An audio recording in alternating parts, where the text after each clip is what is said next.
by Gregory Benford called Bow Shock. Bow Shock.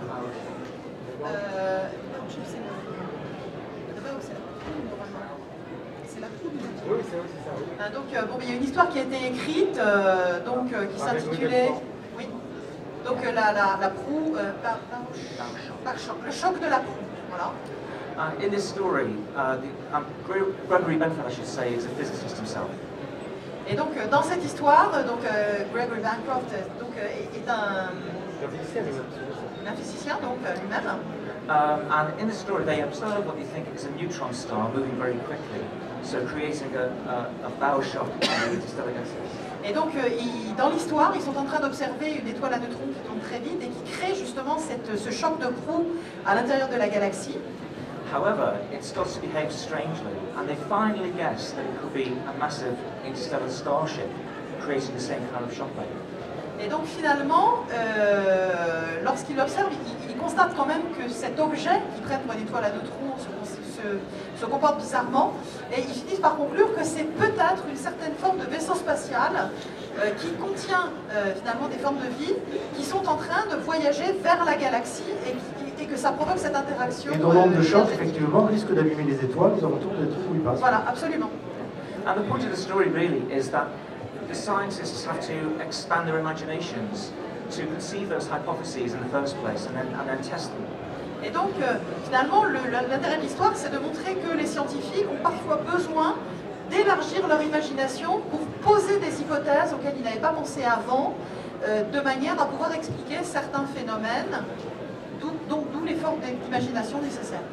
I think we have to start with the assumption that what we see is natural, but it could be that we're surrounded by evidence of life and its workings on all sorts of scales. Et donc finalement, il faut qu'on s'habitue à penser que ce que l'on voit et que l'on trouve comme naturel et auquel on donne une explication, en a peut-être une autre qui est liée à l'existence d'une vie à laquelle on n'a pas encore pensé.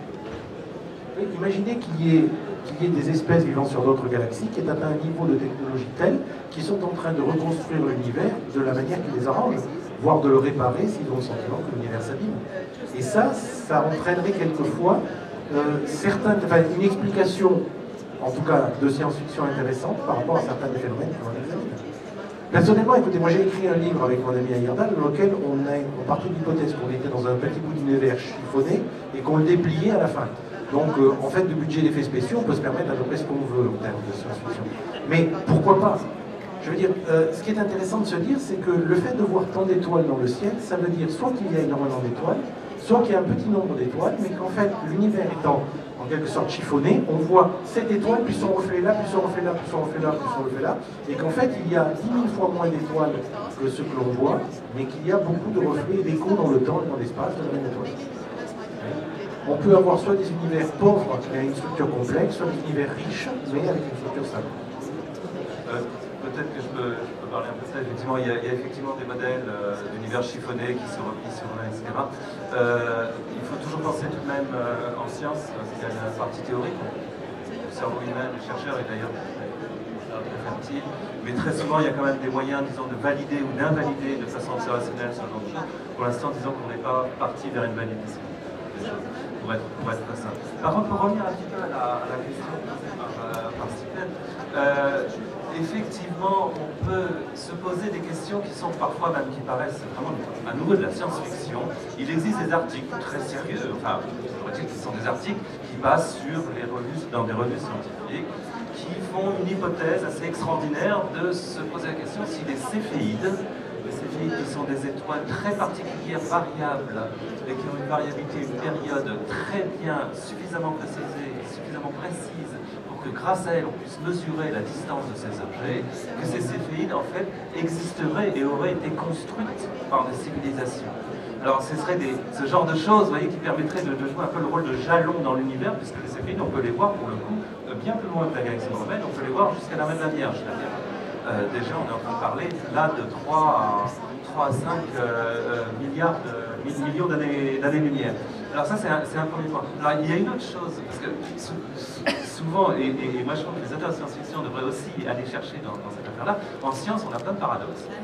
Alors les paradoxes, je vais en sortir encore un autre. Un autre paradoxe, c'est le paradoxe qui est lié à l'énergie du vide. Alors, ça introduit en plus le débat un peu débat qui va suivre. L'énergie du vide correspond en fait à l'explication d'une accélération de l'univers, et sauf que cette accélération de l'univers, apparemment, est une accélération qui a lieu pratiquement maintenant, il y a quelques milliards d'années. Pourquoi cette accélération de l'univers? Pourquoi l'univers se met à accélérer alors que, au même moment que notre existence, que nous sommes là? Ça, c'est un paradoxe. Paradoxe qui, pour l'instant, il y a plein d'articles sur ce sujet. Pourquoi il y aurait un lien entre l'accélération de l'univers et l'apparition de la vie? Quelques idées, moi.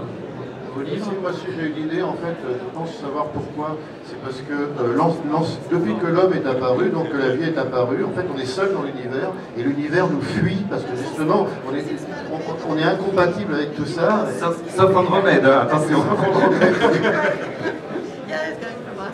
C'est encore à cause de TF1,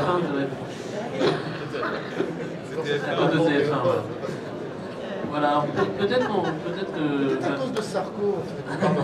Voilà, on va pas faire un débat. Peut-être que maintenant on peut prendre quelques questions ou quelques réflexions du public, s'il y en a. Ou pas? Non? Oui, allez-y. Les dons en espèces. S'il y a un micro...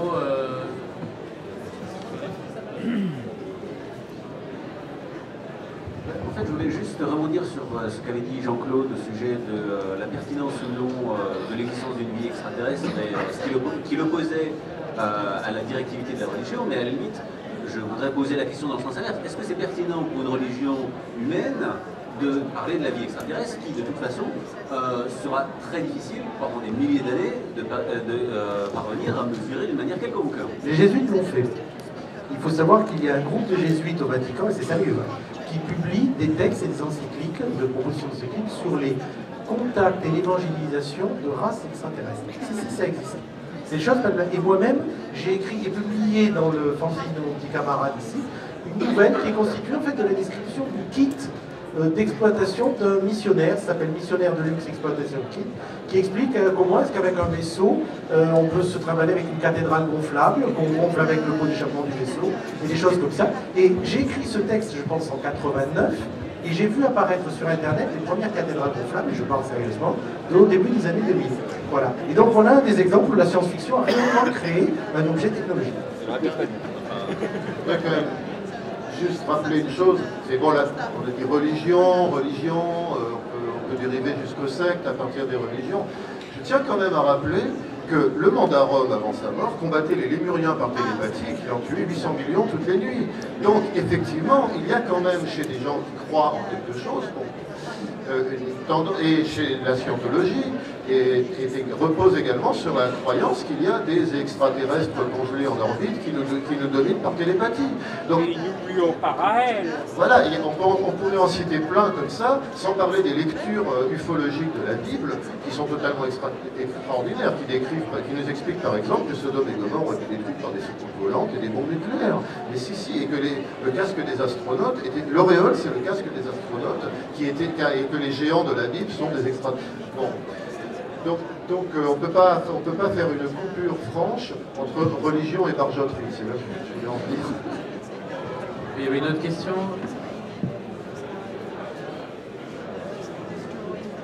Oui, pour revenir à l'aspect religieux, longtemps l'Église catholique a condamné ceux qui croyaient à la pluralité des mondes, conféré Georges Lambruno. Mais, bon, depuis, ils étaient obligés de reconnaître qu'on n'était pas le seul système planétaire et solaire dans l'espace. Mais par contre, il reste quand même un problème, c'est que finalement l'apparition de la vie et de la vie d'intelligence sur Terre répond à tellement de critères qu'on se demande si ces critères ont pu exister ailleurs. Et est-ce que ce ne serait pas un retour justement à un certain anthropocentrisme?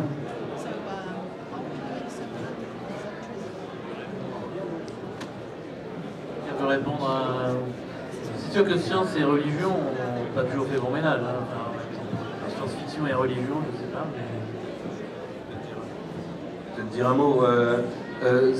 Effectivement, il y a des échelles, enfin on essaye de décrire avec un langage scientifique effectivement les chances d'apparition de la vie sur une planète, bon c'est bien connu, mais très mal calculé.